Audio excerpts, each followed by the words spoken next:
We have an update tonight on a story we first brought you last month. Major Marcus Brower, a Canadian Navy veteran, is the first to take the government to court over uncompensated moving costs.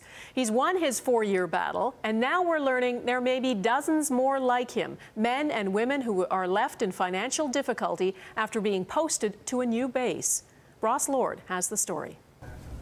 Major Marcus Brower is the first Canadian Forces member to challenge the government in court over moving costs. But with the federal court deciding Brower was treated unfairly, this retired Navy commander expects others to follow suit. There are hundreds and hundreds of cases of this nature, and what the judge is doing is saying, prepare your case, come to me or one of my federal court judges who will follow precedent, and we will hear you. It has opened a floodgate.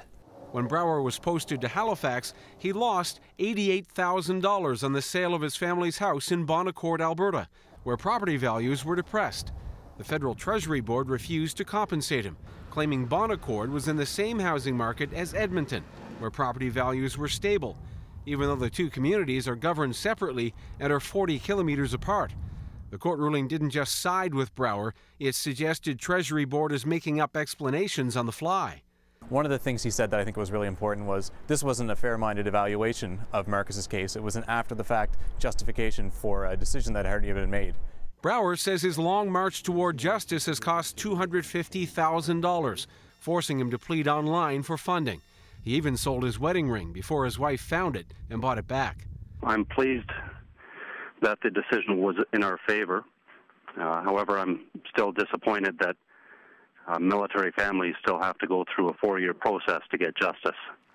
Another in a series of embarrassments for a government that publicly proclaims itself as the champion of Canadian Forces members, but doesn't always practice what it preaches.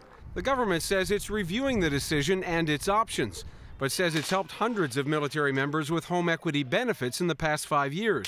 Barring an appeal, Treasury Board will reconsider Brower's compensation claim, and if others begin filing suits, it could be forced to pay back veterans millions of dollars in rejected claims. Ross Lord, Global News, Halifax.